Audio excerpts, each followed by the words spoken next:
ഹരേ കൃഷ്ണ. രാധേ രാധേശ്യാം. ഓങ്കും ഗുരുഭ്യോ നമഃ. നമ്മളെല്ലാവരും എല്ലാ ദിവസവും ജപിക്കേണ്ട രണ്ട് സ്തോത്രങ്ങളാണ്. ഒന്ന് വിഷ്ണു സഹസ്രനാമവും മറ്റൊന്ന് ലളിതാ സഹസ്രനാമ സ്തോത്രവും. അപ്പോൾ ഇത് ജപിക്കുന്നത് വഴി നമ്മുടെ ജീവിതത്തിൽ ഐശ്വര്യമുണ്ടാകും, ദുഃഖങ്ങൾ മാറിക്കിട്ടും. ആ ദുഃഖങ്ങളെ അതിജീവിക്കുവാനുള്ള ശക്തി നമുക്ക് ലഭിക്കുകയും ചെയ്യും. നിത്യജീവിതത്തിൽ ഈ രണ്ട് സഹസ്രനാമങ്ങളും ജപിക്കേണ്ടത് വളരെ അത്യാവശ്യമാണ്.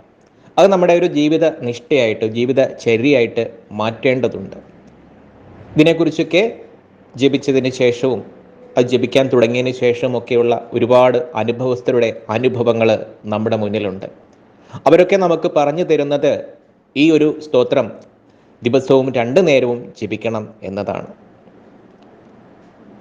കുരുക്ഷേത്ര യുദ്ധഭൂമിയിൽ യുദ്ധത്തിന് ശേഷം തളർന്നു പോയ പാണ്ഡവരെയും അതിലെ പ്രധാനിയായ യുധിഷ്ഠിരന് ഭീഷ്മ പിതാമഹൻ തൻ്റെ ശരശയിൽ കിടന്നുകൊണ്ട് ഉപദേശിച്ച മന്ത്രമാണ്, അല്ലെങ്കിൽ ഒരു സ്തോത്രമാണ് ഭഗവാനെക്കുറിച്ച്, ഭഗവാന്റെ ഗുണഗണങ്ങളെക്കുറിച്ച് വർണ്ണിക്കുന്ന, അത് ജപിച്ചാലുള്ള ഫലങ്ങളെക്കുറിച്ചും ഒക്കെയാണ് ഭീഷ്മ പിതാമഹൻ ആ ശരശയിൽ കിടന്നുകൊണ്ട് യുധിഷ്ഠിരന് ഈ വിഷ്ണു സഹസ്രനാമം ഉപദേശിച്ചത്. അപ്പോൾ വിഷ്ണു സഹസ്രനാമം ജപിച്ചാലുള്ള ഗുണം എന്ന് പറയുന്നത് നമ്മുടെ ഭൗതികമായ ദുഃഖങ്ങളെ, നമ്മളെ ഈ ഒരു ജീവിതത്തിൽ നമ്മുടെ ദുഃഖങ്ങളെ ഇല്ലാതാക്കുവാനും അതോടൊപ്പം ഭഗവാനെ പ്രാപിക്കുവാനും ഭഗവാന്റെ കൃപാകടാക്ഷത്തിന് പാത്രമാകുവാനും അതിൽ നിന്ന് ഭഗവാനിൽ ലയിക്കുവാനും ആ മോക്ഷത്തിലേക്ക് പോകുവാനും വിഷ്ണു സഹസ്രനാമ ജപം വഴി നമുക്ക് സാധിക്കും. അപ്പോൾ ഭഗവാന്റെ അനുഗ്രഹത്തിന് പാത്രമാകിയാണ് വിഷ്ണു സഹസ്രനാമം ജപിക്കുന്നത് വഴി നമുക്ക് ലഭിക്കുന്നത്. അപ്പോൾ ജീവിതത്തിൽ ഓരോരോ കാര്യങ്ങൾ നടക്കുമ്പോഴും നമ്മൾ സന്തോഷിക്കുകയും നമുക്ക് ഇഷ്ടപ്പെടാൻ സാധിക്കാത്ത, അല്ലെങ്കിൽ നമുക്ക് താങ്ങാൻ പറ്റാത്ത കാര്യങ്ങൾ വരുമ്പോൾ നമ്മൾ ദുഃഖിതരാകുകയും അതിൻ്റെ ഒരു വേലിയിറക്കത്തിൽപ്പെട്ട് നമ്മൾ അതിനകത്ത് കിടന്ന് നമ്മൾ പിടയുമ്പോൾ അതിൽ നിന്ന് എങ്ങനെ കരകയറണം എന്ന് നമുക്ക് ശക്തി തരുന്ന സ്തോത്രമാണ് വിഷ്ണു സഹസ്രനാമ സ്തോത്രം എന്ന് പറയുന്നത്.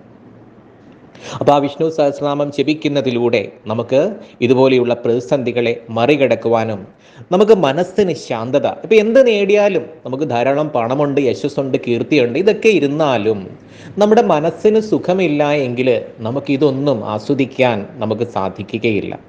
അപ്പോൾ ഇതെല്ലാം നമ്മുടെ ജീവിതത്തിൽ ഉണ്ടെങ്കിലും ആ മനസ്സമാധാനം ഇല്ല എങ്കിൽ ആ മനസ്സമാധാനം, ആ മനസ്സുഖം കിട്ടുവാൻ അതിലേക്കൊക്കെയുള്ള ഒരു പ്രയാണത്തിന് നമ്മളെ സഹായിക്കുന്ന സ്തോത്രമാണ് വിഷ്ണു സഹസ്രനാമ സ്തോത്രം.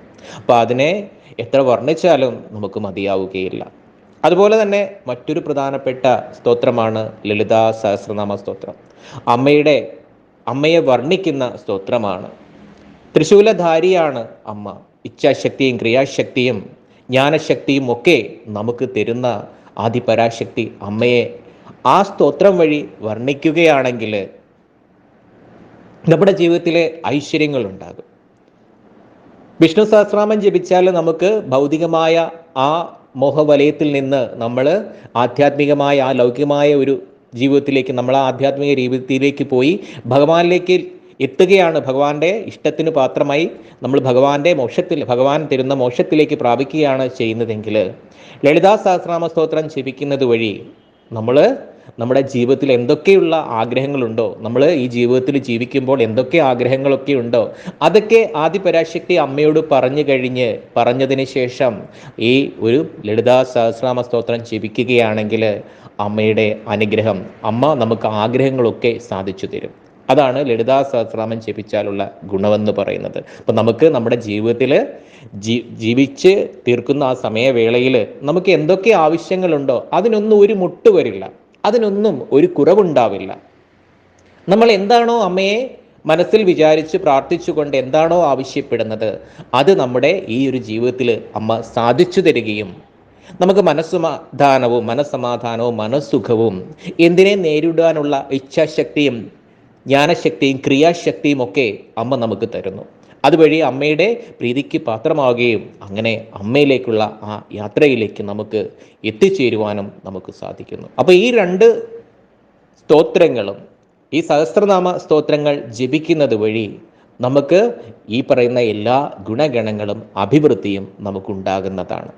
അപ്പോൾ വിഷ്ണു സഹസ്രനാമം ജപിച്ചാലുള്ള ഗുണങ്ങൾ, ലളിതാ സഹസ്രനാമം ജപിച്ചാലുള്ള ഗുണങ്ങൾ, ഇതൊക്കെ മനസ്സിലാക്കിക്കൊണ്ട് ജീവിതത്തിൽ, നമ്മുടെ നിത്യജീവിതത്തിൽ 2 നേരം, അത് രാവിലെയും വൈകുന്നേരവും നമ്മൾ തീർച്ചയായും ജപിക്കണം. ജപിച്ചു കഴിഞ്ഞാൽ അതിൻ്റേതായ ഗുണഫലങ്ങൾ നമ്മളിൽ അത് പ്രാവർത്തികമാകും, യാതൊരു സംശയവുമില്ല. അപ്പം ഇങ്ങനെയുള്ള ഈ സഹസ്രനാമമൊക്കെ നമുക്ക് ആചാര്യന്മാർ തന്നിട്ടുള്ളത് നമ്മുടെ നന്മയ്ക്ക് വേണ്ടിയാണ്, അഭിവൃദ്ധിക്ക് വേണ്ടിയിട്ടാണ്. അതുകൊണ്ട് നമ്മളെ പോലെയുള്ള സനാതന വിശ്വാസികൾ ഇതൊക്കെ മനസ്സിലാക്കേണ്ടതും ഒക്കെ നമുക്ക് അത്യാവശ്യമാണ്. നമുക്കിത് പറഞ്ഞു തരുവാൻ, അല്ലെങ്കിൽ നമുക്ക് മതപരമായ ഒരു മതപഠന ക്ലാസ്സോ ഇങ്ങനെയുള്ള കാര്യങ്ങളൊന്നും നമുക്കില്ല. നമ്മുടെ പൂർവികർ പറഞ്ഞു തന്നിട്ടുള്ള, നമ്മുടെ ആചാര്യന്മാർ എഴുതി വച്ചിട്ടുള്ള ഈ ഒരു കാര്യങ്ങളൊക്കെ നമ്മൾ മനസ്സിലാക്കേണ്ടത് സ്വയമാണ്. ഇത് നമ്മൾ അറിഞ്ഞതിന് ശേഷം മറ്റുള്ളവരെ അറിയിക്കുക എന്നതും നമ്മുടെ കർത്തവ്യമാണ്. അപ്പോൾ അങ്ങനെ ഈ ഒരു സ്തോത്രങ്ങളെക്കുറിച്ചും മന്ത്രങ്ങളെക്കുറിച്ചും നമ്മുടെ പാരമ്പര്യത്തെയും സംസ്കാരത്തെയും കുറിച്ചും ഒക്കെ മറ്റുള്ളവരോട് പറഞ്ഞും കൊടുത്തും അവരെ കൊണ്ട് അത് ചെയ്യിപ്പിക്കുകയും ചെയ്തു കഴിഞ്ഞാൽ ഈ ലോകത്തിൽ ശാന്തിയും സമാധാനവും സുഖവും ഒക്കെ എപ്പോഴും എല്ലാവർക്കും ഉണ്ടാകും. അപ്പോൾ ഈ പറയുന്ന 2 സ്തോത്രങ്ങൾ, ലളിതാ സഹസ്രനാമ സ്തോത്രവും വിഷ്ണു സഹസ്രനാമ സ്തോത്രവും നമ്മുടെ ജീവിതത്തിൽ, നമ്മൾ നിത്യജീവിതത്തിൽ നമ്മൾ എന്നും 2 നേരം ജപിക്കുക. ഭഗവാന്റെയും ആദിപരാശക്തി അമ്മയുടെയും അനുഗ്രഹം എവർക്കും ഉണ്ടാകട്ടെ. ലോക സമസ്ത സുഖിനോ ഭവന്തു. സർവം കൃഷ്ണാർപ്പണമസ്തു. ഹരി ഹരി ബോൽ. രാധേ രാധേ ശ്യാം.